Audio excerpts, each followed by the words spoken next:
Okay, call the meeting to order. It is 4:07. Would you please do the attendance?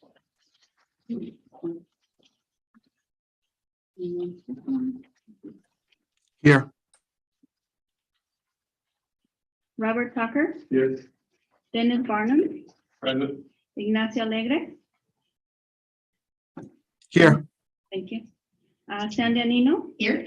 Anthony Sandoval, Ana Jimenez Jami, Here. Jackie Vaso Garcia, Here. Jorge Garcia, Ana Patricia Curiel, Here. Lucinda Solorzano. Here. Thank you. We have quorum.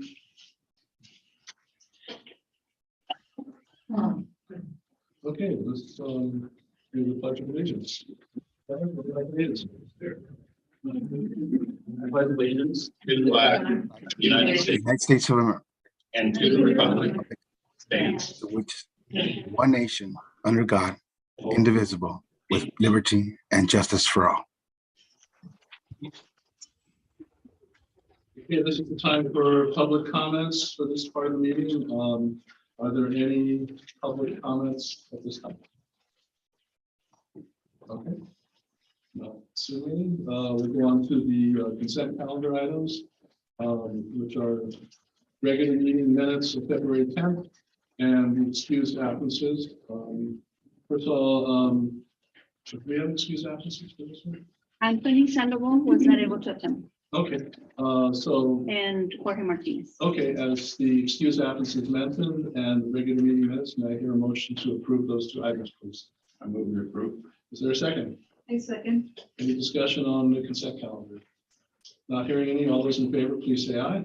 Aye. Okay. Business calendar, election of officers of the Santa Ana Youth Council for the 2022-2023 term. It's the action to elect a chairperson and a vice chairperson of the Santa Ana Youth Council to serve for this 2022 and 2023. I'm still willing to serve if you want me to stay. If someone else would like to be the chairperson, I'm fine with that too. So are there any nominations for chairperson and vice chairperson? I nominate Bob Tucker. I second. Thank you. I'll accept that. And vice chairperson, I'll nominate Dennis. I will second that. Any discussion? Okay, all in favor of the nominations as presented, please say aye. Aye. Thank you. Glad to serve you. Thanks. That's the end of the business calendar. We're on to our work study session. It's the request for proposal session. So I'll pass it off to Sandy. It's that time of year when we start looking at funding.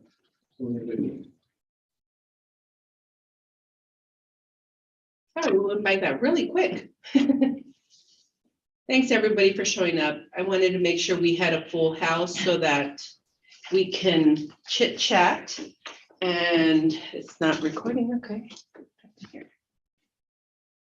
Turn it off. I turned it off, didn't I? Technical difficulties, I'll be right with you.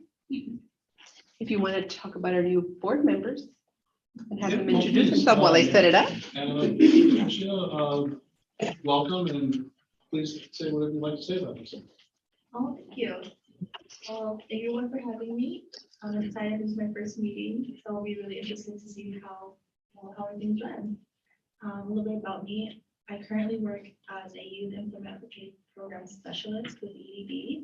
I'm proud to say that next month I'll be here for 2 years now, and I plan to be here for another year. As well as that, I also currently still go to school. I go to Cal Poly Pomona. I am an international business major. And then I guess on my free time, I also just help my parents grow their business that's here in Santa Ana. So that's What do your parents do? the Happy Flower Shop. Awesome. Flowers go to your parents, I like. Well, I want to thank Anna as well. She's one of our top youth staff that we have. And so we appreciate all the work that she's done for EDD, and definitely thank you for volunteering for serving in this capacity as well. Of course, thank you. Who's the name? Hi, my name is Lucinda Solorzano. I'm a social worker with Children and Family Services in the ILP department. I've been a worker for 16 years. I have about 8 years working with the youth employment programs, referring kids, getting to know what the programs are about and stuff like that. And so I'm very happy to be here and participate in this capacity. So thank you. Welcome. Thank you all for serving. I really appreciate you guys' time. I know it's valuable. I know you guys we're all really busy. I think everything kind of ramped up right after everybody started coming back to work. So I appreciate all of you guys for being here. I'm gonna jump into the RFP study session. So just to give you guys a little bit of background before I jump into it. We wanted to make sure, as you all know, and I know we have new faces here, so I want to give you a little bit of background. Our request for proposal, and you guys have to excuse me because I came back from the dentist. I'm still a little bit numb. Our RFP, our previous one that is just ending at the end of June, which is this month, is a 4-year procurement RFP.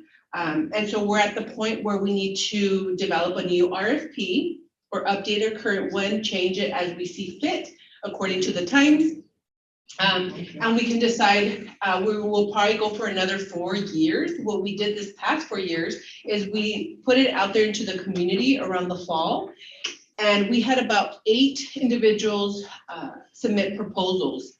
And then we had, amongst our RFP committee, came together, we reviewed.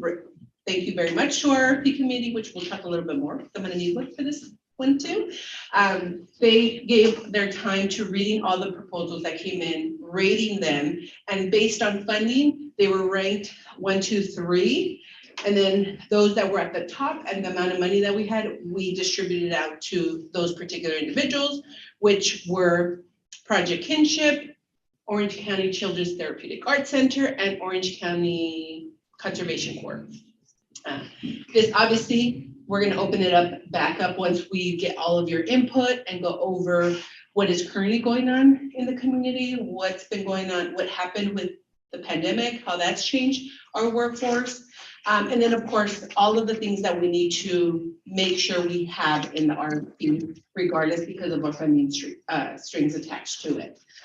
So just a little bit about our background and who we are as a youth council, just to bring it back around what we decided our mission as a complete youth council was to provide a comprehensive integrated system to enable youth, particularly those most in need, to acquire the necessary skills to successfully transition into and compete in the labor force and to further their education and training.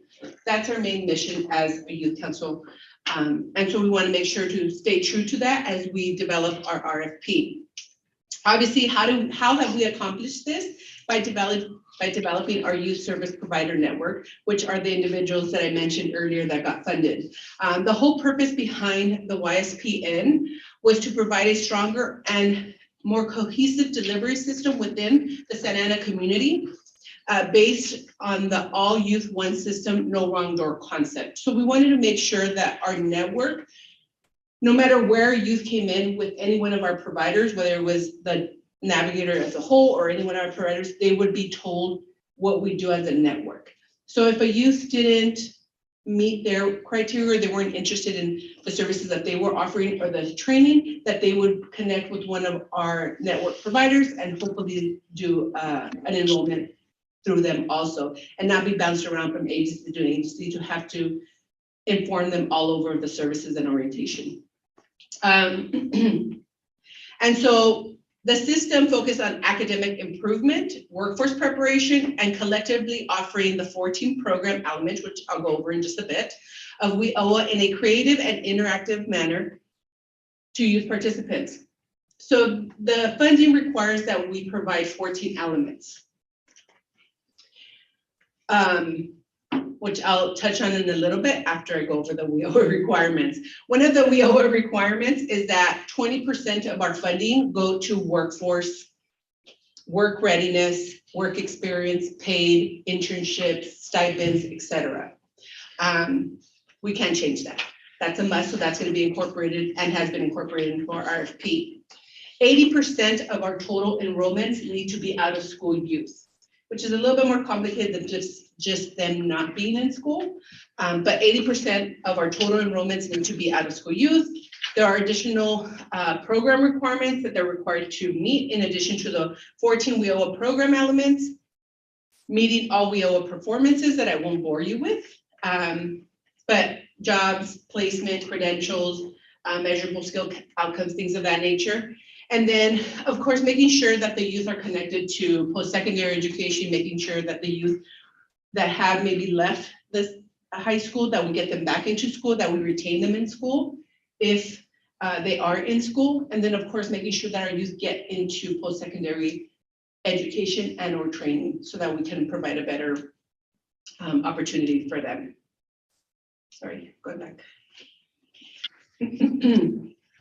So our WIOA youth elements that we're required to provide to our youth are quite extensive. And obviously, as you can see, one alone incorporates study skills, tutoring, training. I won't go into depth into all of them, but the whole purpose behind the RFP, and we can change this if we want as a youth council, is to make sure that we provide all of these elements. How we provide them is up to us. We just need to make sure we offer them and that we provide them if needed. So the way we've done it currently is that our providers each provide all 14 elements. They don't have to provide them, or we don't have to only provide funding to individuals that provide all elements. We can have 5 entities, 2 entities where maybe one provides 1 through 8 and the other provides 9 through 14. We want to make sure that our network consists of individuals that are doing the best they can and with their expertise. So we're not forcing everybody to provide all of these, but that is an option. If they feel comfortable and they feel they are experts at it, then they are more than welcome to. Yes. Would they split the money if 2 different programs decided to do like 1 through 7? Yes, so depending on what their proposal says, let's say I am XYZ provider and I say I'm gonna provide 1 through 3 and it would cost me $200,000 to do it. And we say, absolutely, they're doing it in an innovative way. They're expert at this. We wanna make sure that they're part of our network and that is what it costs you. Then we, as a youth council, need to decide, okay, if we're giving her $200,000 to do 1 through 3, then we only have $400,000 or $300,000 to do the remaining 14 elements. So we have to be strategic how we do it, and that's why I asked for a committee to help me with that, obviously, because I can't make those decisions myself. I look to all of you for that guidance. But it is important that we have to provide them and or offer them. There might be a youth that might not need adult mentor, comprehensive guidance and counseling, and that's okay. But we have to make sure that those components are there for them in case they need them. So one of the Yes. things we've talked about in the past are barriers for youth once the opportunity is presented to them. Could be transportation, it could be appropriate clothing for dress. Would that come under number 7, supportive services? Yes, Okay. So if they needed a specific need to make sure they can get to work and things like that, that would be. yes. Okay. And we ask how each of our providers that we choose provide these supportive services is up to them. And as a committee, we decide, okay, these are good enough support services to have as part of our YSPN, or no, we need somebody that provides a little bit more stronger support services. And that's really up for discussion when we're talking amongst the committee and then letting the youth council know. And one other thing that's come up in the past and is big in the school districts now is mental health services. So as, depending on the situation in someone's home or their personal life or their school, with supportive services, counseling, okay, number 10, okay. It could go under here, it could go under support services. But yes, we've incorporated, and I believe some of our providers have incorporated mental health into their programs because of the need prior to COVID and definitely after COVID. Okay. Or not after, but.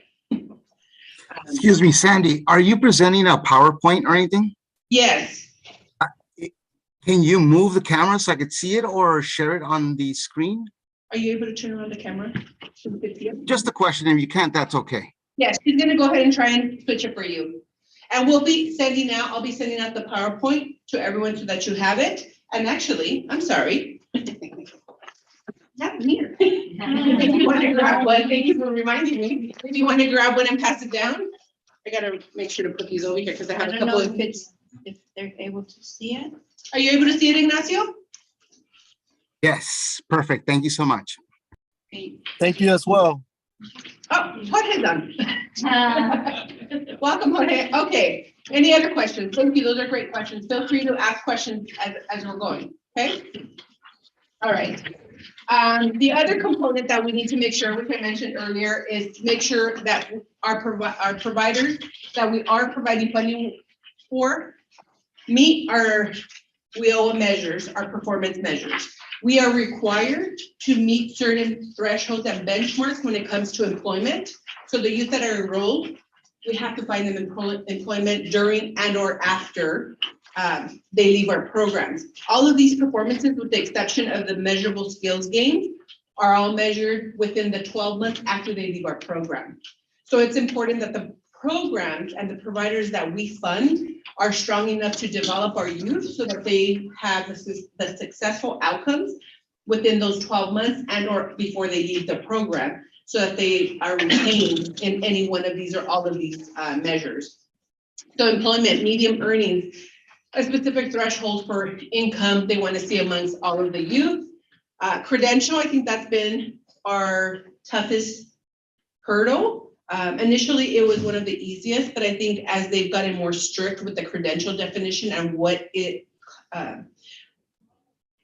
allowed and counted as a credential has gotten a little bit more strict. We want to make sure that the providers that we fund actually have credentials and or will be providing credentials that are recognized by the state and are WIOA funding. Yes. So if 2 or 3 of our programs decide that they're going to work together and we're going to break up the money that each one needs and they're going to work on different areas, then will they also need to have the measurements of success Yes. in each section? No, they'll get together. If me, Dr. Anna, and yourself want to submit one proposal that's going to offer these, and we're different entities, and that's up to you, us to do. Okay. And then you figure out your proposal, your budget, and so forth, how that's going to be met. But the youth that is enrolled into that proposal or that program will need to meet all of these. But if it's 3 separate programs and you're only doing a small section, are you still going to have to meet all of these? These are outcomes. Yes. Yeah. These are outcomes, so no matter what, you still need to meet them. Every youth that is enrolled into WIOA has to meet these measures. Which makes sense to provide more of a wraparound program because you're required to then make sure that these are attainable and that you have the measures in place and or the supportive services and elements to be able to provide this. Or you can partner with surrounding communities, surrounding providers or agencies that are gonna assist you with any one of the 14 elements. Right. So just because I submit all 14 elements into my proposal, I could be working with the school district to provide me with the free tutoring. Right. That's still part of my proposal. Right. I can still be working with Dr. Anna to provide me with maybe some certification as part of my proposal. But if you decided to take it on yourself as a program and you only did 1, 2, and 3, it would be kind of difficult to meet some of the elements. Potentially. So on that note, if the 3 of you had different strengths with those, and let's say Dr. Anna needed some help with mental health services and Jackie had that strength, you could work with each other, right, to help achieve them. Yes. I guess I'm suggesting that if people come in and want to separate the elements and maybe cover 3 or 4 elements, that they work together with somebody who's covering the other elements. Yes. So that all of these can be met. Otherwise, I think it's going to be difficult to So quantify whether or not they have been met. a real collaboration. Yes. Definitely, I think the opportunities are there. we have the ability to create the RFP that works for us and leave it open so that that's a possibility. And then as a committee, whoever's on this committee could review them and say, oh, this is a very strong one because of X, Y, Z reasons. And that could be one of them, the collaboration, et cetera. Good question. So I won't go into too much because I know we have to cover a little bit more, but these are in essence, and you have them in front of you. They go into more depth as far as how those are measured, but in essence, most of them are captured during the 12 months after they leave the program, which I think is that challenge, right? Because now they're not necessarily under your wing on a daily basis, but you've hopefully, as a provider, set up the foundation and the tools for them to be able to continue within their success if they left your program and or make sure to accomplish it while they left your program. So based on those requirements that really we can't work around or change, I wanted to ask all of you guys and show you kind of where the current jobs are here in Orange County. Obviously, we know we have Disneyland, we have Knott's Berry Farm, we have a couple of different attractions that make us one of, make us one of the big hubs for leisure and hospitality. We have a lot of those jobs. So this is saying here, that's where a lot of the jobs are. There are a lot of jobs in leisure and hospitality, healthcare and social assistance, and government, et cetera, and it kind of goes down all the way into obviously mining and logging, which aren't very many. Well, social assistance could include in-home healthcare for seniors, Yes. which is like a growing demographic. I'm like, correct me, Dennis, maybe you know this. The population of California over 65 will reach that level. 1/3 of the population will be over 65, but I think 2030 is it? Something like that. About 2030, and a majority of our population, you can see the shift from youth population and senior, and it's kind of like they're passing each other.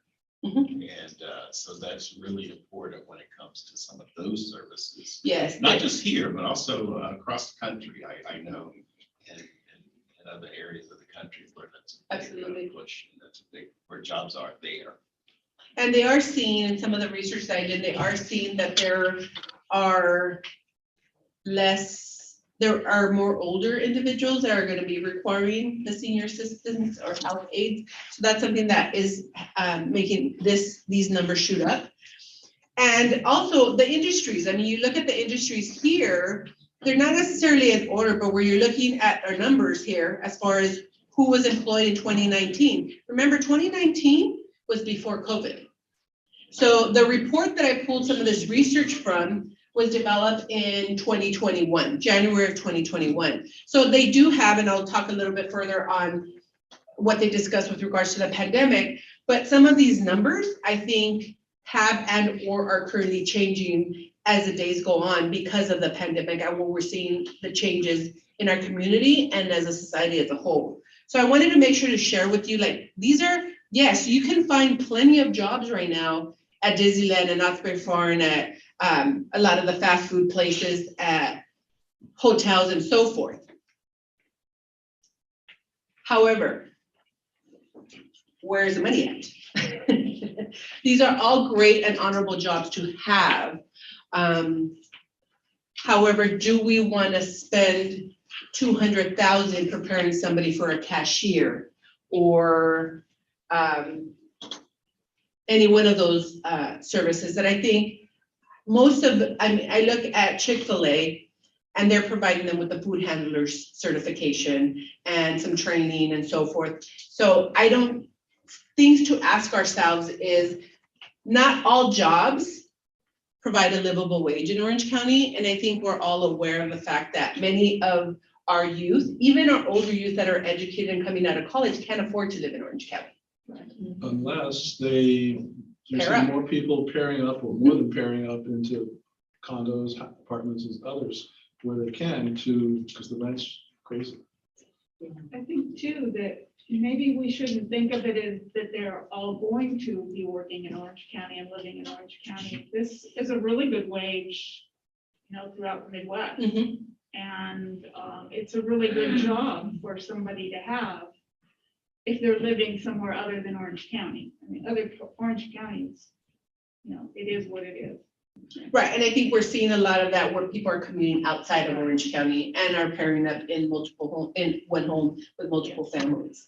But our goal, and I continue to emphasize, is we want to make sure to set up our youth and provide them with the tools to become self-sufficient. Whether they decide to live here, whether they decide to live in LA, San Bernardino, wherever that is, or Texas or Arizona, wherever they might go, but to really provide them with those tools that are transferable anywhere that they go. And they can move up within the business. So I am going to talk a little bit about our population, but I wanted to show you what the wages are. And obviously some of them might not be as attainable within our program when we look at, finance, insurance, where the annual money is at, because they have a ways to go. But I wanted to show you where the high paying jobs are.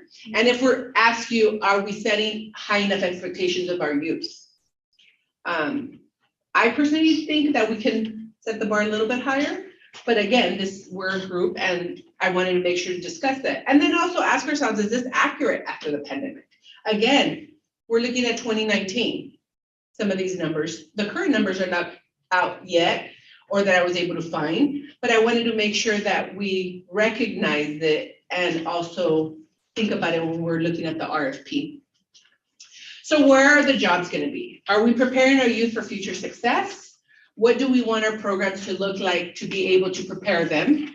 And what type of training and credentials do we need to provide so that they're able to get the higher paying job? It might not be 120,000 off the bat, but maybe it's, in this range. And we have different ones. I mean, you look at the high paying jobs, obviously over here, you're looking at nuclear medicine technology. Okay, well, that's a little bit reaching, right? But then you have physical therapists, radiologists, occupational therapists, firefighters, dental hygienists, respiratory therapists, et cetera, et cetera.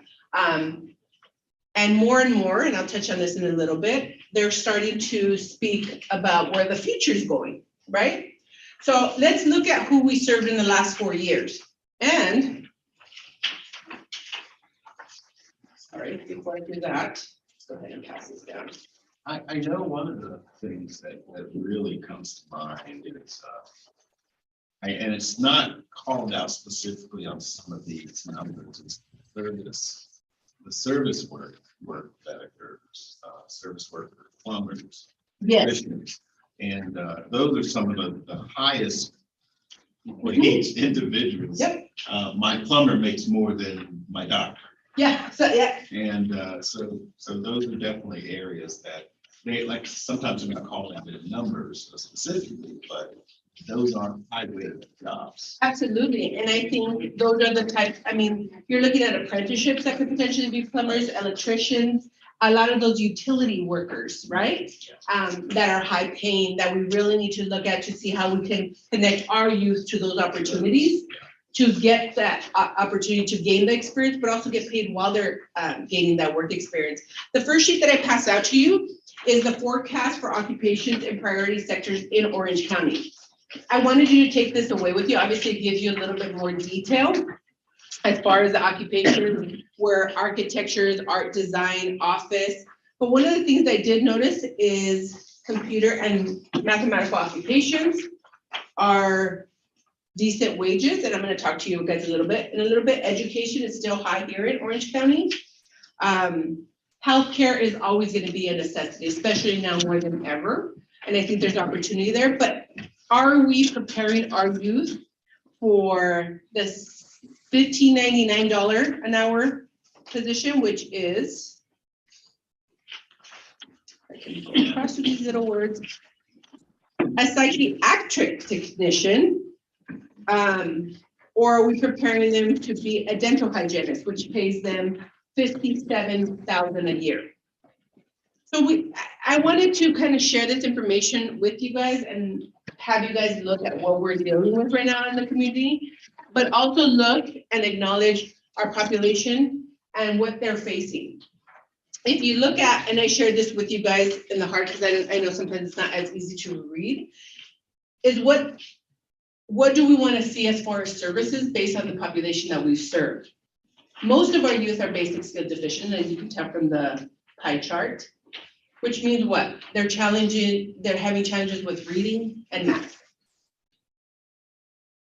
And we really need to make sure that we're embedding some kind of services or thinking about how to help improve that when most of our youth that are coming into our programs are having this issue in addition to some of the other challenges that are seen here. The other big one is additional assistance, meaning they haven't had any work experience, maybe they're older youth and they haven't worked or they haven't developed those workforce services. They've gotten poor grades in school. There's a list of different additional assistance needed that encompasses this big number. Homelessness is also big in here. Youth with disabilities is also another one that's fairly high in there. Offenders, justice involved individuals are some of our population. So I try to encompass what our entire population looked like in the last 4 years, because most likely we're required to serve the most at-risk youth, the most youth that are having challenges out there, maybe have been disconnected from the school system, have been justice involved, foster youth, emancipated youth. And so we want to make sure that our programs prioritize the populations and provide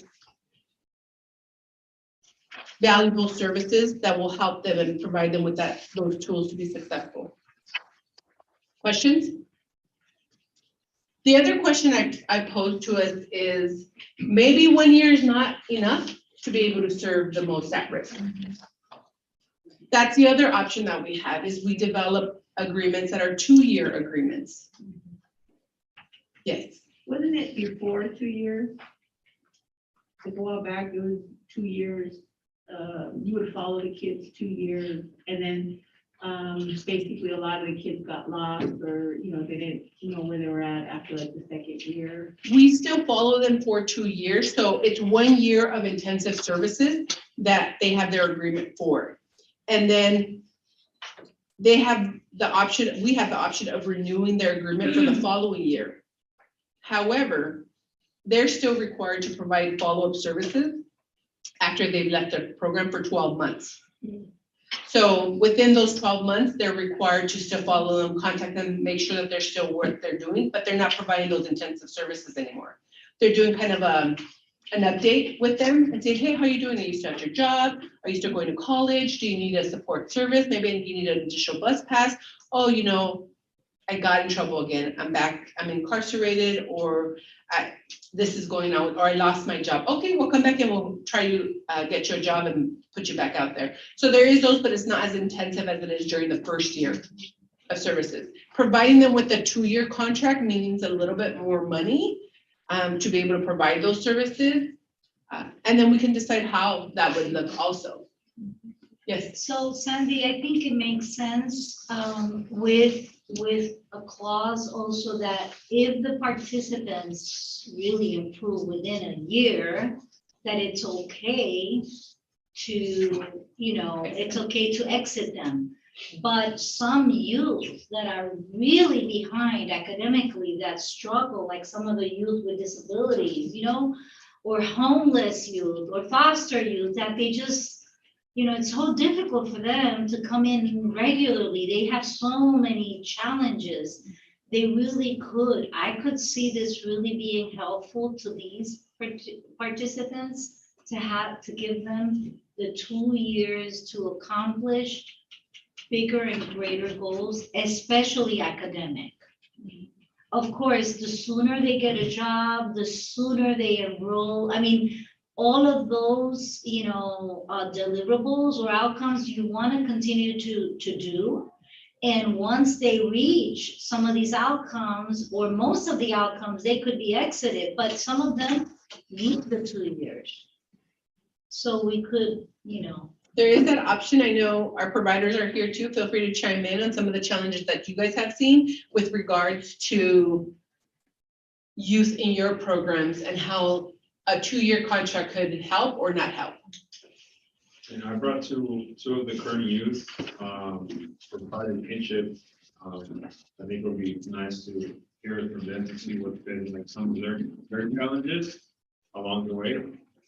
You guys want to speak on that as far as like challenges, things that you guys have faced that have gotten in the way of maybe like getting a job or enrolling in school, sticking with school, right? I have a question for both of you. Did you get the help you needed in high school? Oh, no, Okay, not at all. okay. Gotta get better. Oh, yeah. And in your response, when you talk a little bit about some of the challenges, would those challenges have been taken care of in a year or 2 years? Or what have you? Marvin? So the question is like, what are my challenges like right now? Like right now? Do you feel you had enough time during the year to accomplish what you needed to accomplish with Project Kinship? I feel like I did, but there's still stuff that I need to work on. So I feel like I still need a little bit of time. But Okay, how about you? With my uncomfortable with education, you know, getting back on my field working, you know. Back then, yeah, I used to hard work life, you know, with my dad, an alcoholic, you know, hating my mom, you know. And I done here, you know, like going at night when I was younger, you know, and getting busted with a cop. Not seeing my social worker back then, and then pretty much for that, I keep moving forward, you know, with Project Kinship, and I got a job, I got a job, you know, I like working there, you know, Mhm. yeah. How long have you guys been? Because I know sometimes some of your youth have been with you for longer prior to them enrolling into WIOA.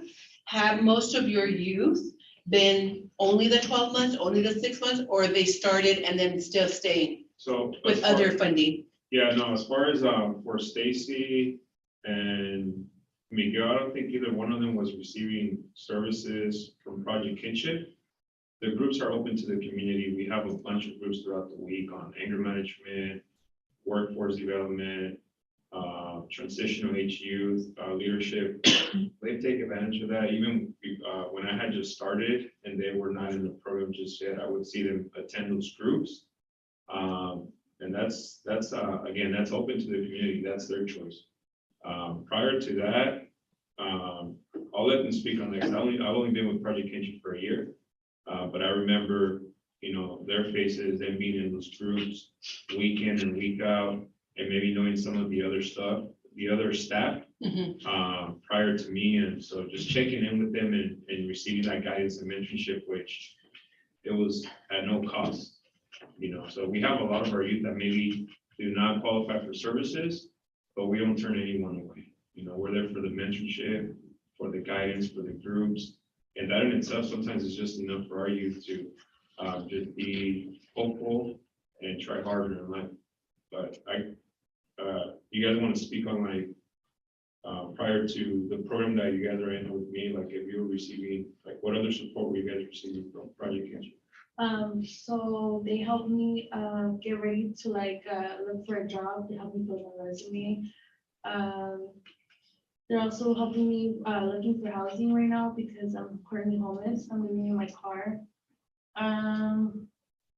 What else? I went back to school to finish my high school diploma. I just need 2 more classes. Great. I'm doing construction school as well. So they help me like basically like get my life together. As well as that, I'm gonna start therapy with them too. So that's gonna help me a lot because I feel like that's important. Because if you're not mentally like good, you can't really like function. How long have you been with Project Kinship? I've been with them since November, but I didn't start really going until probably like this year, like March. So it's been a- So I think it does, there is the benefit to youth potentially that have different challenges that they're encountering to go longer than the 12 months. You wanted to say something, Lucinda? I just wanted to, how did you get referred to Project Kinship? How did you get connected?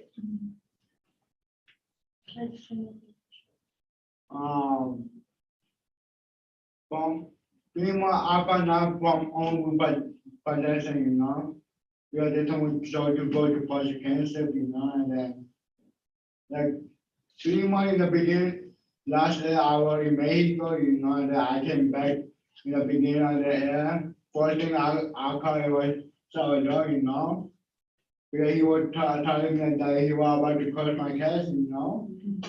And I don't know, you know, I'm gonna be going in next week, you know. No, I got back on my feet, you know.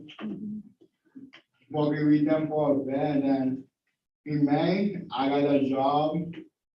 And pretty much I like the job while I'm working at it, you know. Yeah. I found out from a friend. So Orange Grove Foundation, that's one of like our closest partners, I would say, in the community. I work a lot with them. We have mutual clients. And, you know, they know that whenever they come across youth that are just as impacted, you know, they send them to Kinship because a lot of the staff there, they have that background. You know, they've been able to overcome, they know what it's like to, you know, live in the neighborhood here in Santa Ana. And so now say they went on to college and graduated, you know, they got an education.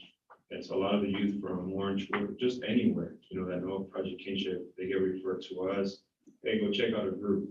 And then from there, you know, there's a little bit of, to see how serious they are about taking the next step, right? Starts with the mentorship and guidance. And so for me, I remember he would, you know, come in, check in with me. He'll go MIA a little bit. But then when he I finally think was, we all go in my yeah, a little bit, when we come back. when he finally was ready, you know, he got enrolled and all that. And since then, I mean, there's a lot more to his story, but you know, right now the biggest thing is him being able to keep the job, which is, it has been a challenge. But he's been with Great Wolf for how long now? He's going on like 3 months. Yeah, and then he loved it. Great Wolf in Garden Grove? Yeah, really short, yeah. So, you know, and he's building good relationships there. The chef right there, taking him under his wing and teaching him everything. He's really passionate about cooking and culinary arts. That's great. He was doing the program with SAC. You know, they have the construction, they have the automotive, they have the administrative program, and they offered a culinary arts. He was in it, he did his best, he was trying, but there was some obstacles along the way. A lot of the stuff that we're talking about here, mental health, homelessness, maybe family issues, that got in the way of him not completing it. But, you know, this is something that he's still passionate about and is motivated. And, you know, from my understanding, he's interested in looking into it again and give it a second shot. So, Which school districts did you go to? I went to different counties, you know, I went to Fulton, to Anaheim, Bound Girls. What city? Lutheran and Garden Grove. Yeah, Bound Girls. I went to Anaheim School District, Santa Ana School District, then I went to Youngers, and then right now I'm in an adult school. so the program that she's talking about where, you know, she did highlight that she's learning about construction. It's the Youth Build program in Anaheim. It's the Volunteers of America, I believe. And it's a program The guy that is running it, he's awesome, Michael Gonzalez, I believe. And so, recently a lot of our youth that maybe came in the program and have not finished high school, they just like the idea of like going there, getting paid while you're working towards your high school diploma and learning about construction and getting OSHA certificates. So that's, Stacy's one of the youth that's been really taking advantage of that and actively participating. And when I touch base with Michael, he has nothing but good things to say about her. And so, and she's a female in a field that is historically man dominated, Yeah. but she's not faced by that, That's she's- awesome. Yeah, so, we are very happy with her. Well, I commend you guys for that, because I know it has been challenging and not all of our youth, unfortunately, are as successful and are on the right path. So congratulations to that. And thank you for sharing your insight, because I think it's important to our development of the RFP, making sure that we develop the right programs so that we're able to provide services like Project Kinships, Children's Therapeutic Arts Center, and of course, Orange County Conservation Board. Any other questions before I move on? I'm about to wrap up, but I wanted to touch on where the opportunity lies for the youth that we work with.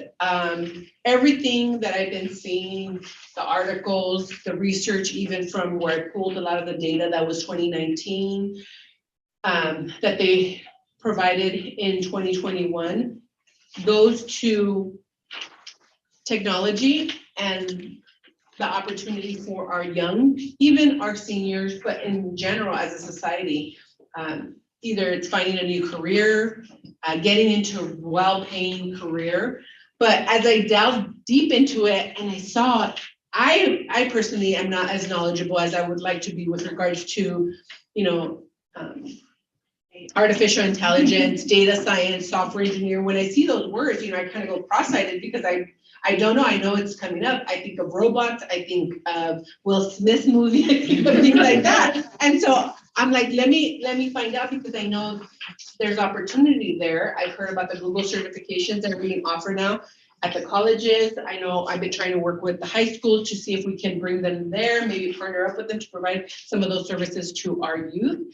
But I wanted to, as I delve deep into it, the form that I just sent out, or the paperwork that I just sent out to this website, if any of you guys are like me and are not familiar with it, go to this website.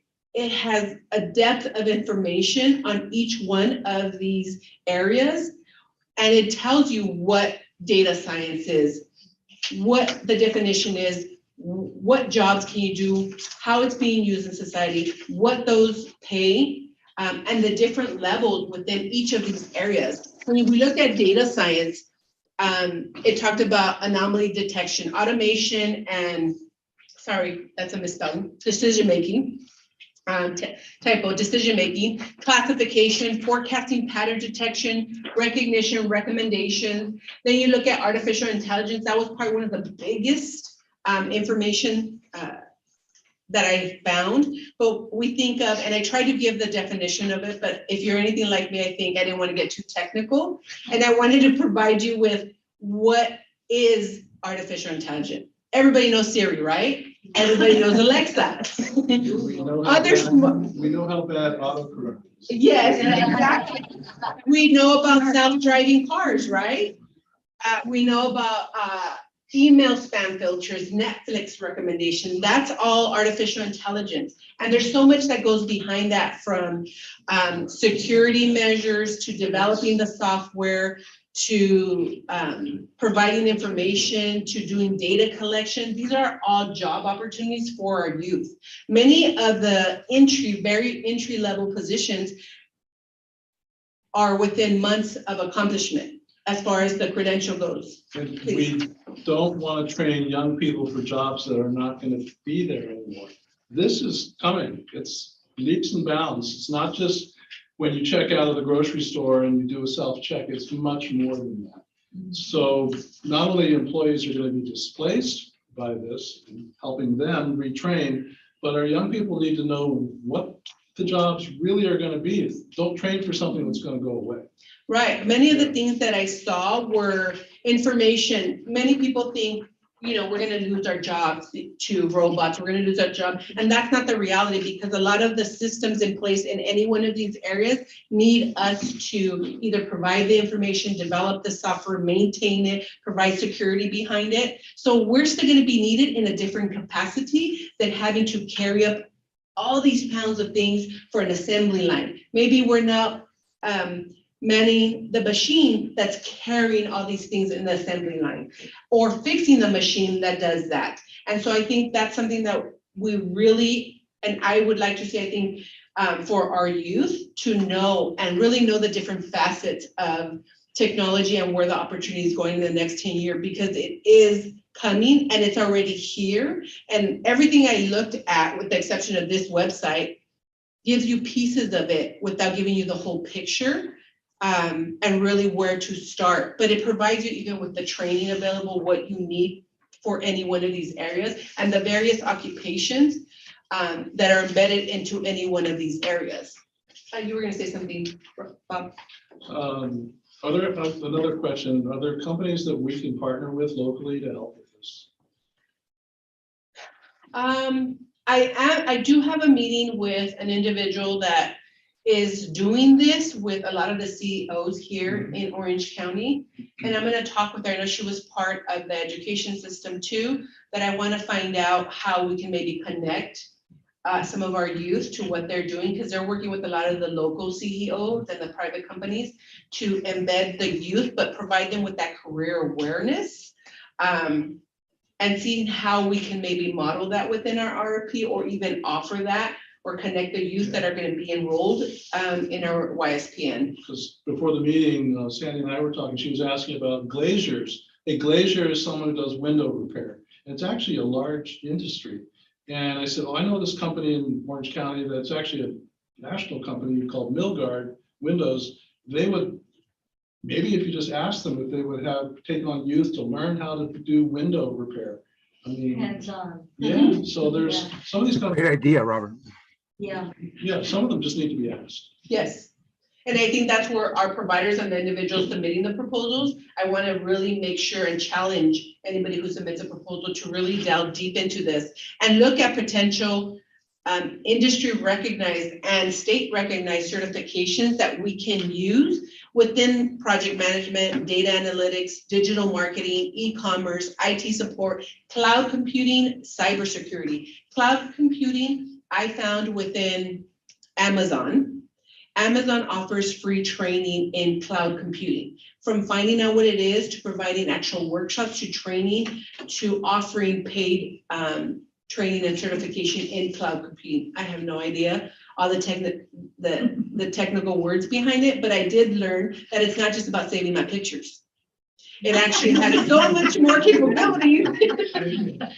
Yeah. It has so many more capabilities that, as I was reading and researching, I was like, oh my God, this could do so much. I'm gonna have to start learning to see how I can, maneuver some of my information, because my computer's always getting full at home. So anyways, I challenge you all, and definitely if you have any information that can help us with the development of our RFP that we can embed into it, I welcome it with open arms. So I wanted to share the references, kind of some of the information that I got, the information I got, some of the websites that I shared with you guys. I wanted to share so that you can take back with you. So what are our next steps? I need your recommendations on the RFP. What questions should we be asking? What would you like to see in the RFP based on some of this information and some of the information that you may know? Feel free to email me. Feel free to share with me. I know we're running short on time. What's our time right now? It's 5:01.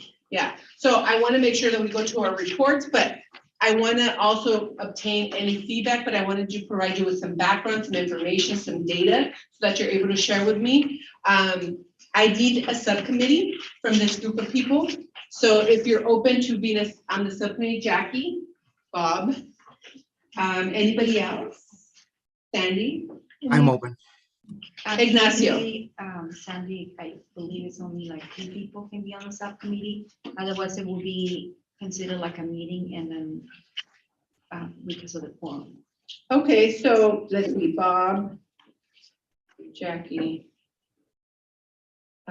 Sandy. Okay, I'll find out the details and then we'll go from there, Ignacio. Okay, I put you in the order that you said it, so that's kind of what we pick up. I'll double check with the clerk's office as well. Yes, Make please sure that do. it doesn't affect the quorum, because if we have a quorum for a subcommittee, it's considered actual. A subcommittee within a subcommittee. Yeah. Okay, so, Committee work. yeah, we'll figure it out and I'll definitely let you know. So thank you very much for raising up your hands. I appreciate that, but just to give you a little bit of information, I'm hoping to get you guys a draft version of the RFP. We already have it developed and so forth, so it'd be a matter of just switching, adding questions, adding components to what we've already developed. Providing that maybe at our next August meeting, a draft version, so all of us to look at. I'll be sending it out for you guys to review. As a group that maybe the committee and I work on developing, that we will be working on developing, with the goal of releasing the RFP in the fall of 2022. So this fall, I'm hoping for it to go out and have it a deadline of the winter. Last time we had it a deadline of January, the beginnings of January, because then we need to actually read all of the RFPs, we need to rate them, and there's an entire process that we need to follow for procurement. So that's why I need a group of people to help me get through all of this. Any questions, comments, suggestions, I'm happy to take. Based on the information that you saw here, things that caught your eye, any information that you know, things you'd like to see in the RFP before we move on to the remaining of the agenda. Yes, The Jackie. only thing I'd like to say is that with us looking toward different professions, different opportunities, when we have students or we have young adults that are deficient in their reading, writing, math, that 2-year process seems to me to be a really good idea for us to look at. Because the first year you work on skills, and the second year you can start looking towards where they can use those skills. Okay. It's kind of you can't jump into making the kind of progress that we want to make if we spend the first year, if we spend most of the year academically. That's actually a very good point, Jackie, that you bring.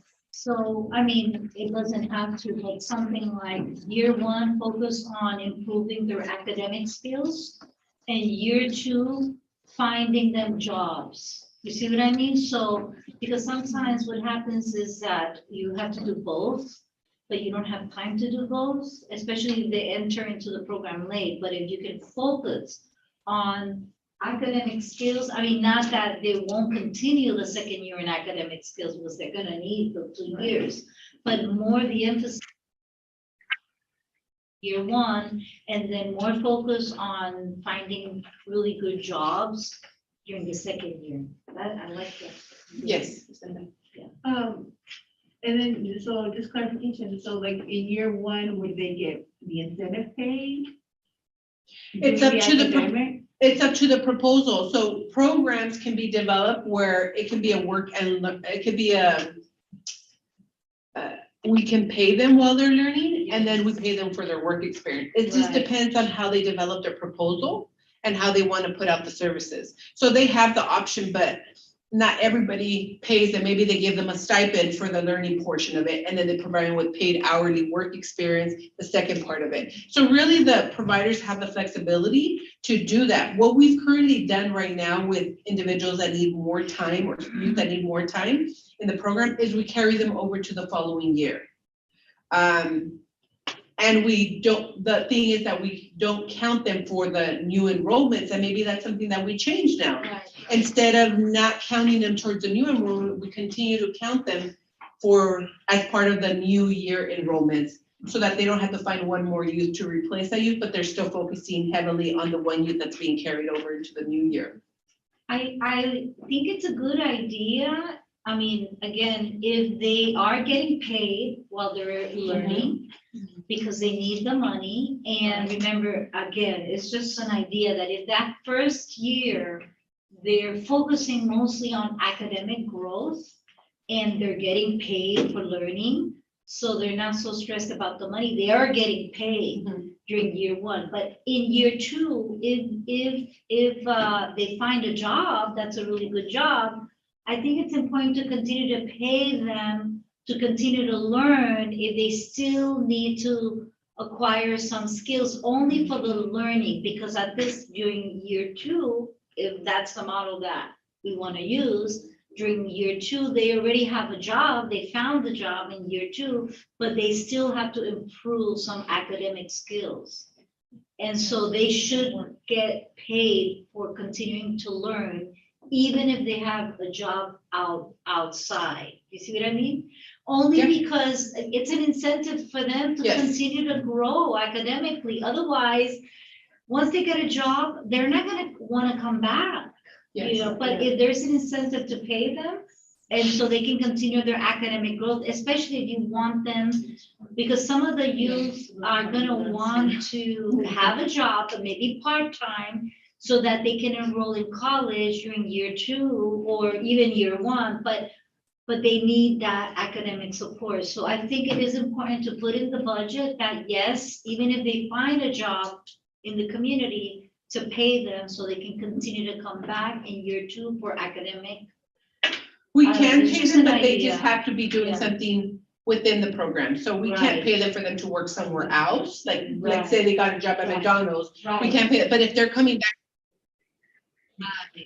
group counseling, they're doing other stuff within the program, that could be paid, within a stipend or something formulated in the proposal. Right. So, like, I just attended an orientation with Hope Builders last week. And the kids right now are in their, they're in the training, right? They're learning and before they get the job, and then of course they get the stipend. And a lot of the comments from the participants was that, you know, they had a second job. They were learning this trade, whether it be medical or behavioral technology. They were learning this, but they still had a second job outside, even though they were getting like a stipend bi-weekly. It's like a $200 stipend. So I'm thinking about our kids in transition care. You know, they have to work. They have to work. If they participate in this program or in a program like this, let's say they're not enrolled in school, but they're participating in, they're one of the 80% out of school youth participating in this program, they have to get some type of wage because they have to pay rent, even in our transitional program, like the housing. Mhm. You know, if not, then they're gonna be pushed to get a second, you know, a second job. And so you may lose them. You may lose them in that program because they are gonna get a job, you know, either at McDonald's, and then they're gonna say, okay, I'm gonna get more hours. I'm gonna work the full-time job because they're not gonna feed it because of the economic need. And I think that's what we've seen across the board with all of our providers is that they're participating while they're in work experience because they're getting paid, but they don't always come back for the workshop and the training and the certified and so forth. I know something that we've incorporated into my Say Employment program, which is not WIOA, is we pay them for them to come to the orientation, to provide a success story, to develop their resume, to develop their portfolio. We pay them set hours if they had turned in that information or they come meet with their counselor. So they're getting paid pretty much for everything that they do within the program because it's part still of their work experience and preparing them for the workforce. Getting a resume going, getting a letter going, providing them with writing skills, doing a write-up success story, all helps them. And so we've incorporated that because it is that cookie, right? We want to make sure that they continue to come and finish doing the workshops and finish doing the training because it's all part of the overall picture. And you have a significantly better retention rate? Yes. Because it goes into their time card. So maybe it's too soon to ask, but what's the outlook for funding? We don't know yet. Okay. We know what it is for this year, which we were told, we should have about the same amount of funding. We are getting the same amount of funding for this current year. What we will get for next year, which will be with regards to this RFP, we don't find out until April or May, unfortunately. And this year they were late as it was, the latest they've ever been in the 20 years I've been involved. So the source is from the state, which also gets money from the feds, right? Correct? Okay. So when I see the skate is flushed with money, it angers me when I hear we're starting. So it's up to us to, I'm a political person, I'm gonna be pushing. Yeah. Because this is not. No, and the thing is, they're putting money out, like, I get city funding for our SAVE program, which comes from the general fund. And we're currently just getting a California for All funding, which is 4.4 to do something similar to what we're doing. So it's different funding and each of them has a different focus and a different requirement, different strings attached.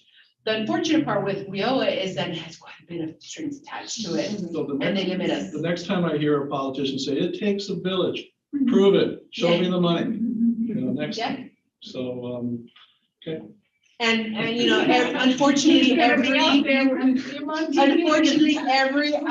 election and every administration that comes in changes the dynamics a little bit in our funding, based on, you know, their views and how it's guided. So we're at the mercy of the administrative party and who's voting on the budget, and then are those monies going towards workforce?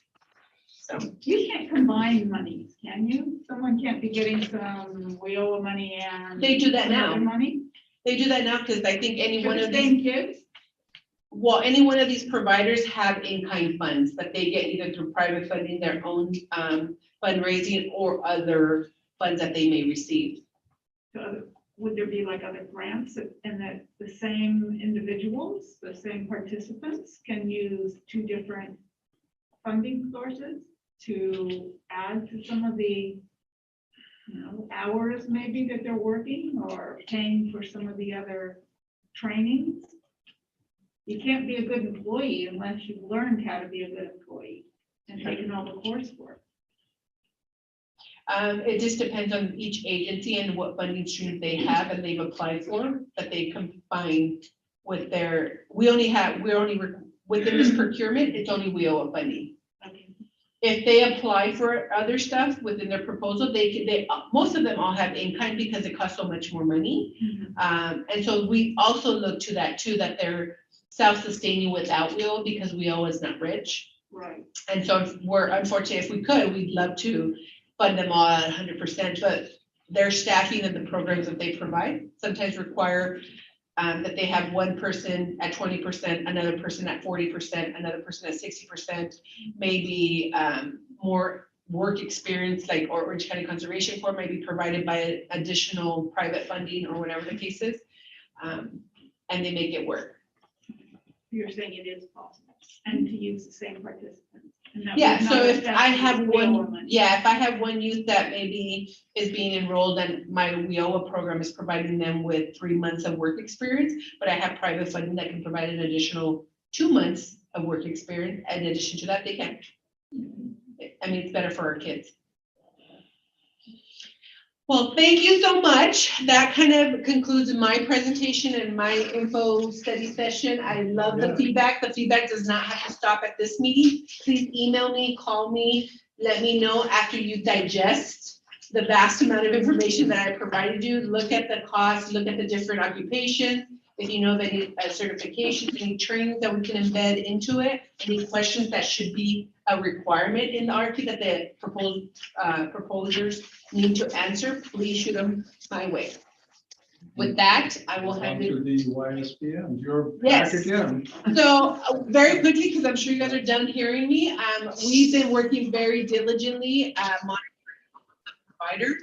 I have staff helping me with that. I know Juan and myself have been going out to the various different providers to review files, making sure that everything's EO compliant, making sure that we talk to them about their exits, who are enrolled, how the program is going, that they're meeting the contractual obligations. So I know they've had quite a bit of me and Juan for the last couple of weeks, but they've been keeping us really busy, and I promise that we will be getting final reports out to everybody with any recommendations, suggestions, and or corrections that we need to make so that we don't get in trouble with the state and that we're still in compliant.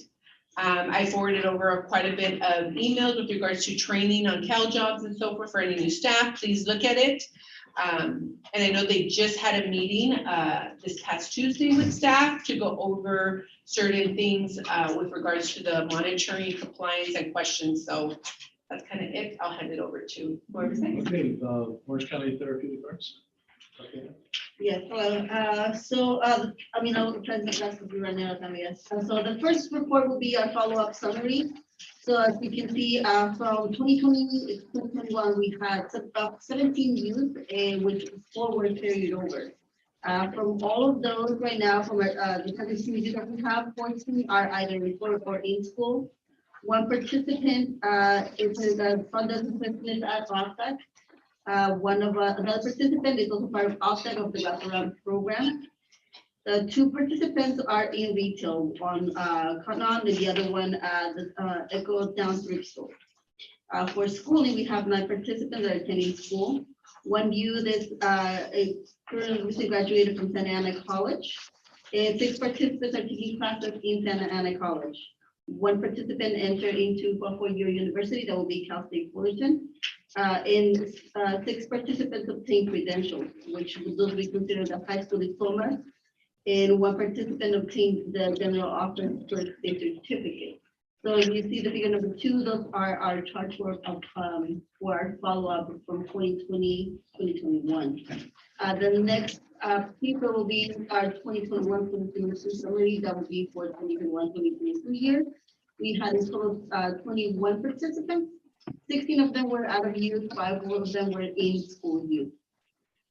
All of them fall in those categories. Most of them were in basic skills sufficiency. We had 8 in disability, 17 in course work skills, 2 dropouts, 4 parenting, and 2 foster youth. And then from those we're ending them in June. So most of them were located in our digital arts media classes because in the earlier, most of them are wanting to go into that field. We already started doing Google certification. Unfortunately, it's one of the certifications that we unfortunately don't account for, but there's a big group of them that are taking those classes. A lot of the other ones are still in those classes, and we're still offering those classes for the following year. So most of them want to continue doing it, even though they are not getting WEX paid.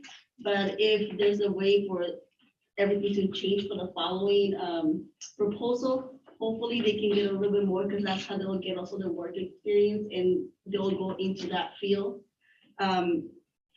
So we're hoping if it changes, that those are the youth that will be definitely taken advantage of, because like I said, they would still want to work with us, they still want to be an OPSEC. It's just sometimes that they get discouraged because they're not getting any workspace and they need it. 6 of them right now are in administrative assistance, OPSEC, all of them are serving there.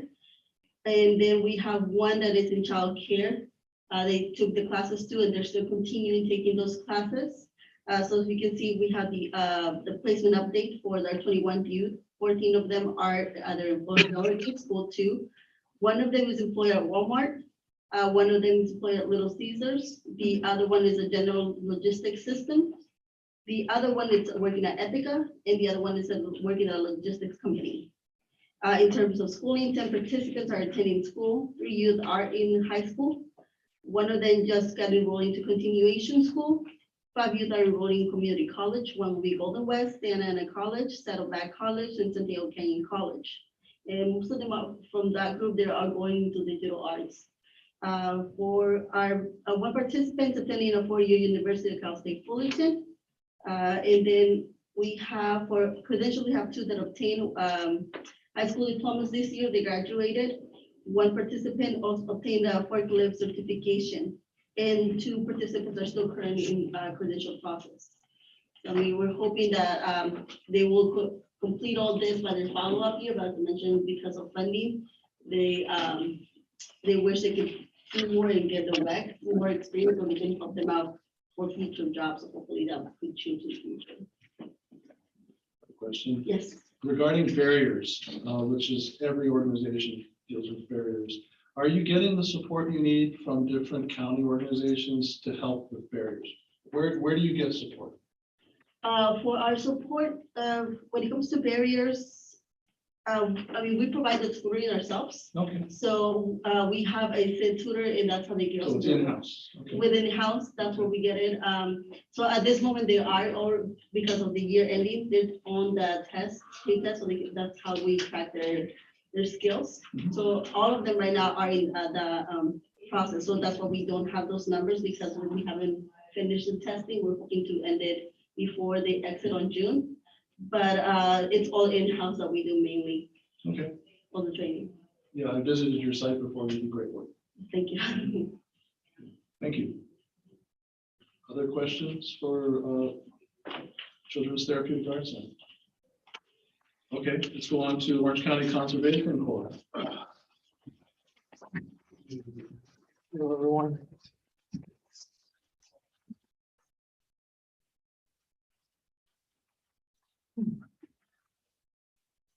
I'll begin. We're closing our program year. We are soon to begin testing.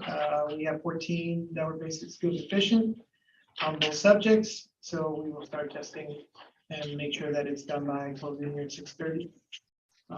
Additionally, one was excluded from our outcomes due to incarceration. So we have 13. We already exited 5. 2 moved out of state to living in California, pretty much. They moved out. One moved to Wisconsin and one moved to Texas. So that's where we stand with them, and the rest of them have obtained a couple certificates. Some of them, they complete their forklift. We had originally 2 that did complete their public works course. However, one of those completed it, but he just realized, you know what, this is not my career. I want to be a pharmacy tech. So I can't fight against that. So we're going to be assisting him with transitioning him over. He's already That's great. Yeah. so he is he's looking forward to that. And one completed it, and he's looking to be done. We had like 5 individuals going, but we had a difficult time. A lot of them started getting into it, but then the reality is like, no, I just want to focus on automotive. One of them said automotive and just stopped, and I got a forklift and cleared in that case, but he will be being enrolled. So I'm searching what's the appropriate core community college for what they want to study, because I just found out there's a couple of community colleges that focus on a brand. So that brand is what they focus on. They do cover all what is automotive, but some cars are more Expensive to work. yeah, important. So they use computers. So they basically, again, science, they run the diagnostic like Audis do. You're reading about it. Audis do, and you run your diagnostic through it. All German cars do. Compared to an American car, they do it simply with a little reader transponder, and you get your code. And okay, let me fix this, and that's it. So I've been learning also with them. So. Well, that's another one of the trade areas. I don't know if you've ever tried to work on a car. It is mostly computerized for new ones, past 2000, like that, or 96 even. But that's another high-paying trade there as well. So we have youth that really enjoy cars. So we are working with one of them to transition him over to school of his choice. So he's probably thinking, he already has a Rancho Santiago Community College District number, so it's just going to continue there. Also, we are working with some individuals also with completing their high school diploma. They're still on the works with that. Back to what that was discussed, they do have some individuals that do not really have any credits. I remember a couple of years back, there was one that did not attend any high school because he was a young parent. He was a father, so he started working after the 8th grade. Wow. So no credit whatsoever. So that was going to take him forever. So we worked with pushing just to sit down together and get you ready for the GED. Just something so he could be done, because I know that 4 years to get your high school diploma is going to be a long time. So that was 2 years that were discussed earlier on the proposal on presentation could be key to some individuals that do not have any high school experience or credits. We Currently in the work experience, we had 10 working. Like I said, it's just finalizing, summing up this program. So it looks very similar to the one that we just 2 months ago. But we have more hires, more of our participants have gone, and we do have one working in the food industry. Well, we have 2 working at warehouses now that they have the forklifts. 5 are still soon to complete and continue with the new projects we do have. We have a couple of new projects coming in with Caltrans and the new project that we have with that are coming in from both. Mostly from Caltrans, and that's all I'm aware of, but so we have a project that's pretty large on that. And also one is working in retail. That's the one that I'm communicating with, working in Wisconsin. She's working for T-Mobile, the sales representative in Wisconsin. The year to date at the end, towards the end of figure 6, we have 4 that are in secondary, as it was stated in the previous figure, and 5 in post-secondary. And we're going to be, one is going to continue with their with public works, but the other ones do want to do something else. So we're going to work on transition them over to that career. What are the recycling projects?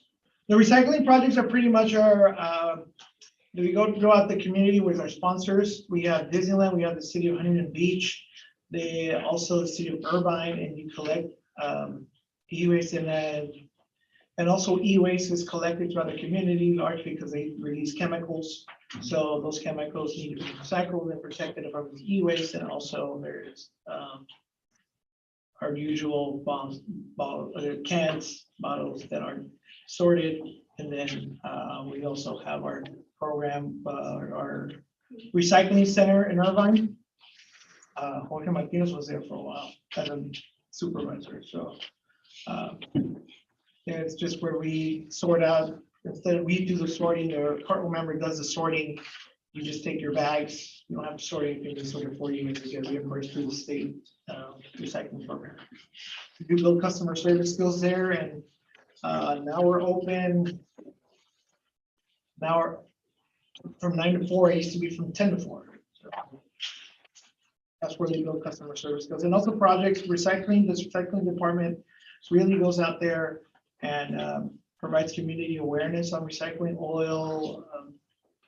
They go above and beyond fairs, and some of our core members that are under grant do participate as a recycling and the recycling department. Perhaps an opportunity that's coming up, the state passed a law about mandatory composting of food waste. And so that's coming this year. I'm already in an HOA, we're already trying to figure out how to get people used to that.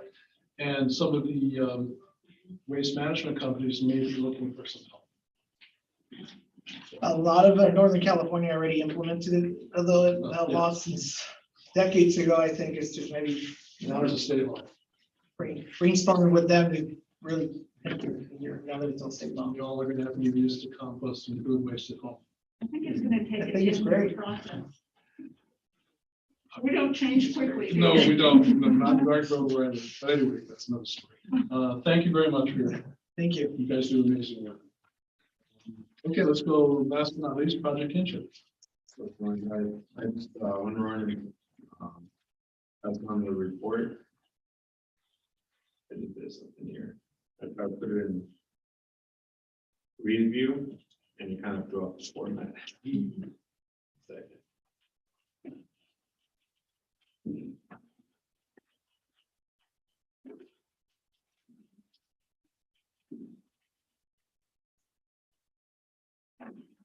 Yeah, we're just talking about technology. I'm not very good with technology. I really know how to use like Word, Excel. I put it in review just to have it like on a wider screen, but it's all over the place now. Just I'll figure it tell out us what later. you know. Anyhow, all right, so with the work experience, we have one of our youth here today, Stacy. 12 of our youth have completed the work experience. 2 are in progress as we get closer to the end of the program here. And in our work experience, our Project Kinship, there's a little bit of everything, but the main jobs are, customer service, welcoming, signing people in, You know, as they walk through our doors, also workforce shadowing. So in our workers department, just having the have assist staff with some light tasks. Also, setting up and assisting with group facilitations. Like I mentioned, we have several groups throughout the week. And so just helping with that, and also front desk. In regards to the post, the tape, we've had 11 youth take the tape. In regards to reading, we've had at least 2 youth increase by 1 level. And in regards to math, we haven't had anyone improve in that regard yet. For credentials, we have 3 youth that have graduated high school. We have 12 that have obtained a credential in forklift. And then we had our youth that we had signed up to the construction program with Santa Ana College. I just ended, I believe, like last week or 2 weeks ago. He completed it successfully. And so he just recently got a job, graduated high school. You know, we recently had an event on the 20th of May where I think I mentioned it to Sandy and Juan, where we do it once a year where we recognize our youth, you know, just impacted youth, to let them know that we see their hard work and, you know, dedication in the program, the services, and most importantly to themselves. And so, you know, we give certificates to those that are working in school both, but this particular youth that, you know, was in the program, he was doing all those things all at once, and, you know, he did it successfully. He got a plaque. So there, we gave out like maybe 3 plaques, 3, 4 plaques out of like dozens of youth. But today I really wanted to focus. I know I saw that, you know, we wanted to hear some success stories. I know you guys heard a little bit from Miguel and Stacy, but, you know, they have a little bit more to share. I know they kind of want to share to you guys as far as how life was prior to joining the program and how life for them has been since joining the program, as far as reaching certain milestones that maybe at one point in their lives, they thought it was difficult to even envision, you know, but now they're doing it in their respective way. So I'm just gonna give you guys a mic, and why don't you go first, Stacy? And then we can go with. Sorry, so what is the question? So the question is, how was like, you know, your life prior to joining the program? And then how has it been since then, as far as, you know, your experience? My life before the program was honestly a mess. I was going through a lot. I was getting in trouble. I wasn't in school, I wasn't working. My life after kinship is been getting better. I'm working with kinship administrative for a little bit. I got back to school. They motivated me to go to therapy, and it was taking therapy. You want to share a little bit more as far as like how your experience has been with youth build? I know you shared with me a little bit. Yeah, my experience with Youth Build has been awesome. They help, if I need like gas or something, like they provide gas cards or bus passes.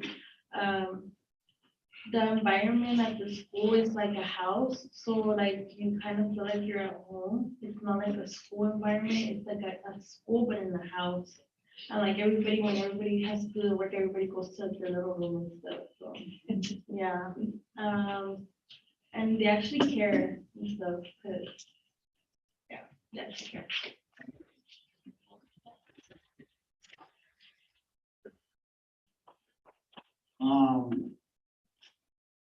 Being on my lap was mad, you know. Like, when I was a little kid, my dad was drinking in front of me, you know, and my mom. The one time I saw that my dad, we got a whole rumor about my boy, said that my dad got out at kissing now my mom, you know. And my dad being me, you know, I'm my brother, my sister. And when I was 5 old, I stole my dad alcohol, take it to school. I got suspended. And Model 5.5. I stole from Walmart. I was if I keep back then, I got taken to a foster care called Homewood, for the block. I was with other kids. The one day, someone was messing with my younger brother, I stand up for him, And it was me, my other brother, and my younger brother, we got each other back. Got taken in full time. Still acting out, going to liquor store, do a bell one, The cop came. They asked me some question, what that do there for,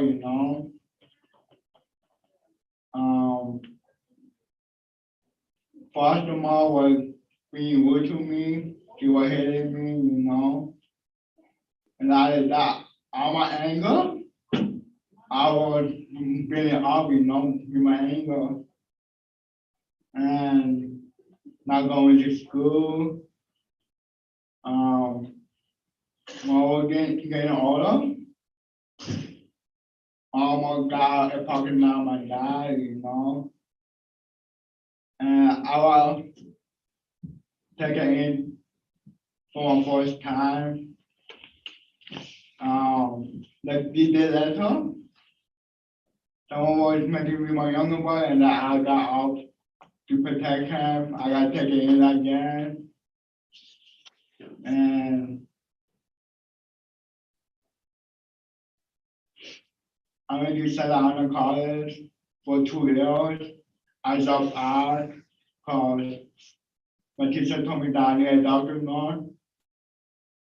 And I didn't went back to the doctor to ask for the doctor now. And I was homeless,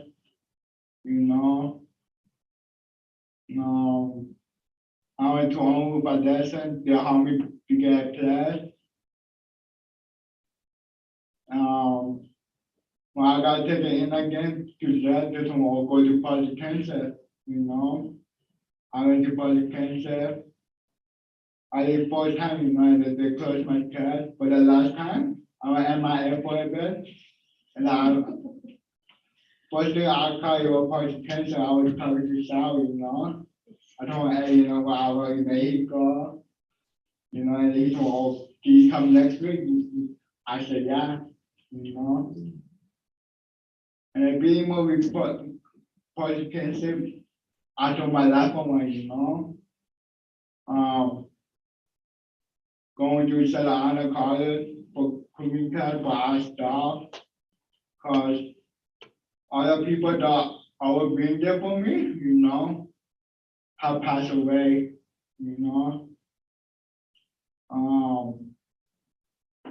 Daddy told me when my boy passed away, And when I got the job out there at work, I ran for the interview. I got a job on the spot. And being what I'll be going over there like 20 minutes early, Yeah.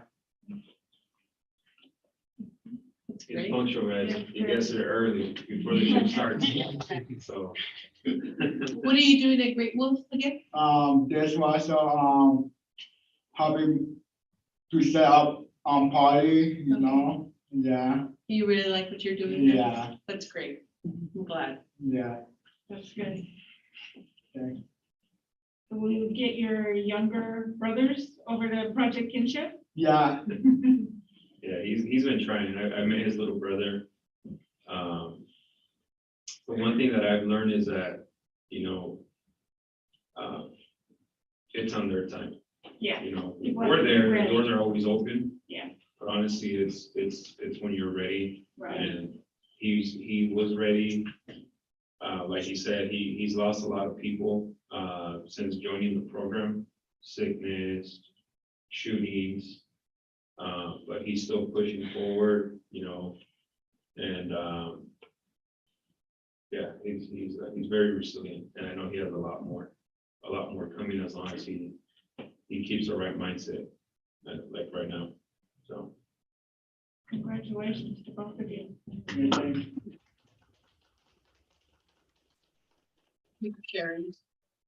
Awesome. So Project Kinship is in Garden Grove Unified and Santa Ana. Anna, and like as far as their school department, yes, Santa Ana for sure, Garden Grove, Orange, I think too, they keep expanding, they're actually not in LA too. I don't know if it's Norwalk or what's the other city right above Norwalk? Yeah, Artesia, right? Artesia. Okay, either Norwalk or Artesia, they came calling like, we need you guys out there too, because it's rough with the gangs and all that. So we're like on that part of LA as well. So they're growing, and so it's been good, yeah. And Orange County needs it. This stuff was not around when I was young. I tell the kids, like, you guys take full advantage of this, because there's other services, other programs out there that do similar work. But I see it as, again, it's a marginalized group of kids that maybe before didn't have this kind of help, or they just, even when they did find the help in other services, they felt like they didn't fit in. And so they would just disengage, but with Project Kinship, like I said, I mentioned to Sandy, there's mental health, there's the workforce, there's the groups, and everyone finds something. Everyone, there's something for everyone there. Even if you don't qualify for a program per se, like there's something there for you. So it's really good. And I've only been there for a year, and it's been great. I see how the kids come in. Maybe Project Kinship is their very last stop. Maybe they haven't had good experiences with other programs, and so they walk in there thinking this is just another situation that's gonna go bad, and then you see the growth. And these are things that don't show up on reports, don't show up, and you got to be there. You got to be on the front line to see these things. And like I said, that's just a little bit of what Miguel has gone through, but there's a lot more. But for him to get a job and come to Kinship almost even after WEX, he completed that. And then I believe you got the job like either on your last week of WEX or the week after. Yeah, and then since then he keeps coming. He'll call, hey Sal, I'm on my way to work. Like, he'll keep us in the loop. He'll let us know like how he's doing. And we appreciate him for that. And Stacy, the same thing. There's more to Stacy. Young single mom, her house needs turning around. It's gonna get well. There's a program out there called Let's Children's Home out of Huntington Beach. Great program, helps single mom with children, and so she's in the process with them. And again, there's a lot of obstacles, but these two right here, they're very resilient and are motivated by the little success that they have experienced. But now they see, okay, there's more to life than just games, being in and out of jail, probation. Hanging out with the wrong crowd, and you name it, the list goes on and on. So they see that when they have the right mindset, and they put in the work, like things can start turning around for them. So we're happy.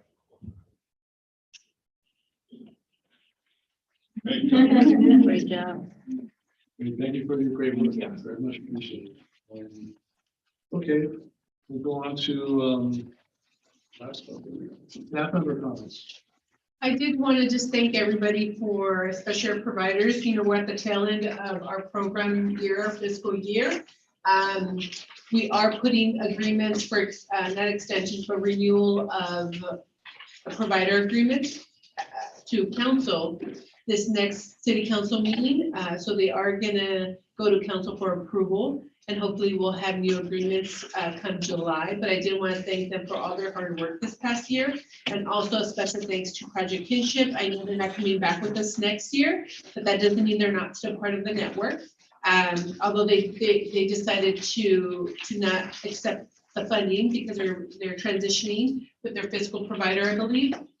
And so that doesn't mean we're still not working with them. We can still network, we can still cross referral, we can still provide services. So we love having them part of it, and we appreciate the time that they spent and the impact they've made to the youth in Santa Ana. And hopefully we can continue to see them in the near future. You guys come back to us. Even though, again, you guys are not going, I know you guys are always welcome to any of our meetings and all of our meetings, but I wanted to specifically thank you guys and all the providers for all their hard work this year. And hopefully July 1st will bring new money. And definitely a little bit of a relief from the pandemic. I know it's not gone, we're learning to live with it, but I know it's impacted all of our programs, and we've all had to pivot and make a change and try to figure out how to still continue to provide services because our youth needed us. So I can respect that and appreciate the effort that you guys have made. So thank you. Okay, let's go on to Youth Council Committee member comments from the committee. So now, what do you think? I would love to see all of the some of these programs from when I was younger. In high school, I knew some people who just here and there was like off in the distance. I didn't know anyone who actually needed them. So I was just there kind of out in the open because I did go to high school inside of Santa Ana Community College. So I think I had access to a little bit more resources than most high schoolers, which I'm very thankful for. But I'm also grateful that I didn't need them myself, but if I needed to tell somebody, I could refer them to there. But it's great to see all of the work that goes behind the scenes. And your great reference right here. Yep. Yeah. And Anna's a case manager as well. Okay. But in EDD, there's very few case managers, the vets, the youth, YOP, and sometimes the trade act or the TAA folks, but pretty much our two case managed programs are the vets and the youth. So she's got a lot of experience supporting youth and providing services. Excellent. And we've been referring some youth to us that have been coming through the work center that are 15-year-olds that are not eligible for our WIO program, but we're able to connect them with the YOP. So we're grateful to have her and the team, the YOP here. So Lucinda, what do you think? Just, I'm familiar with all of the employment programs, and so I'm glad that they're continuing good work. I'm sad to hear that you guys are going, but I think you guys are gonna continue with your employment program. Yeah, they still have the workforce will remain intact, and they're just, I'm not a part of those like higher up conversations, but I know Project Kinship is growing. I know they're moving in a different direction, but we're still here for the community. Like I said, we don't turn anyone away. Any Santa Ana youth, any youth in Orange County period can come to us and find support through mentorship, guidance. If they qualify for a program, then we'll get it in the phone. We'll still be here. No, so I'm actually very excited to participate. The person that held the position before me, she retired, of course, and so, just glad to be here. Thank you for being here. Oh, so you're representing Cheryl. Yes. Yes. Okay. Your name looks very familiar. Yes, I'm familiar. Were you? I met her Jaime. Did you, Jaime Munoz, right? Okay. I met her Jaime and he suggested that, Very good. Excellent. I've been part of it. Yeah, we worked very closely with you and the staff and Jaime in the past. Well, that's when I started getting involved. When Jaime came on, my program manager at the Transitional Planning Services Program, which is independent living, we work with kids that are 15 and a half to when they emancipate, and then after age of 26 and stuff like that. And so Jaime and I came on at around the same time. And so, he allowed me to explore and to get to know the WIOA program. And I came on right when it was transitioning to WIOA, when it was the old one, and then coming into and so we were able to kind of reconnect with the community and ask that foster youth, make sure that foster youth participate in these employment programs. So, I was kind of sad to hear there's one or two, but, I know it's hard. I know it's hard to engage our population. I know it's hard to maintain contact with them, but I know a couple that are with you guys that are older. We actually just, one of the other new projects that I coordinate is a scholarship program. We were able to get funded through the Eddie Nash Foundation, and one of your receptionists got our scholarship award. She got a $5,000 scholarship award. Roxana? She's doing the digital. Aliana, there's Aliana, and then there's Francis. Francis, not Roxana, Francis. No, Francis, she was selected, she was nominated and then she was selected, and she got the $5,000 scholarship. That's For awesome. the Eddie Foundation. Oh, So- that's important So- to recognize. Yes, that, please, she That's was shocked, she was important. That's very surprised. fantastic. She's still working with us. She's She still- does assignments, sometimes we work on her through Google. So we set assignments for her to do for us, so we still are in contact with her. Yeah, well, she loves the digital program. Yes, She shared that and then she put it in part of her essay. Please have her share her essay with you because it was just a phenomenal essay. Is she that an wrote. active participant Yes. now or follow from this She's year? like she's a current. I remember her, she's amazing. So She was the one bright. that was working with you guys in the, Yeah. media. Yeah, okay, Yeah, it was one of I the remember things. now, okay.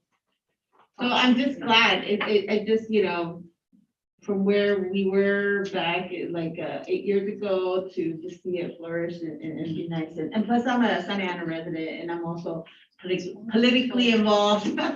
She's perfect, and She is, she's amazing. I'm glad we have her. both her I've and worked with Anna, Lucinda for many perfect. years now, promoting our WIOA programs. Back when we first started, she would welcome me in, then we would take the providers and then promote at the various different Amazing. Digital fosters. stuff. So now you're primarily transitional youth, Yeah. so which is perfect for WIOA because of the Yeah. out of school older youth. I mean, Right. they're perfect for enrollment. So the three foster youth that we have are from, We have, Francis came, I believe, from you guys straight to us. The only two that are also foster youth, but it's still, I think, it's Liana, she's part of that group too. And Diego, but he came to Orangewood. okay. Oh, yeah, we worked, extensively through Orange Foundation. So both of you are perfect for this council. Thank you. Thank you for doing Welcome. Normally our meetings go for an hour, but we went a little bit over. So, It was a very productive meeting. so are people online wish to share?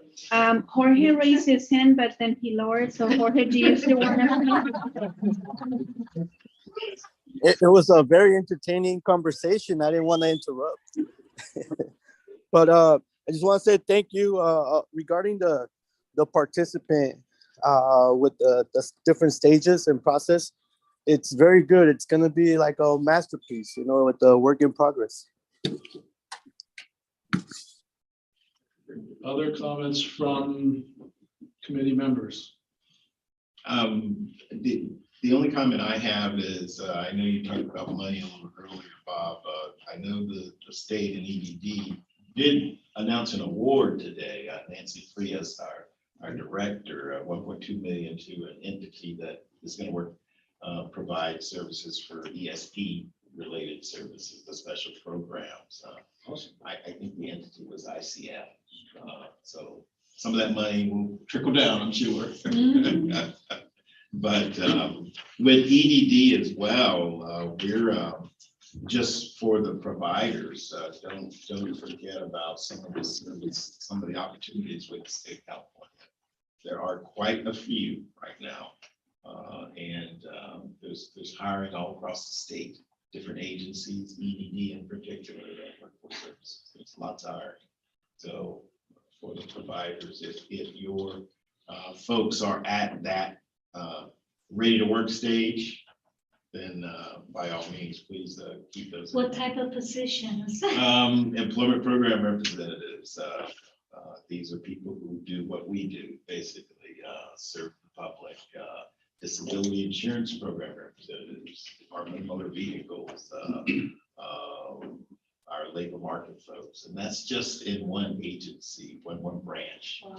Service. We also have the state insurance board is hiring.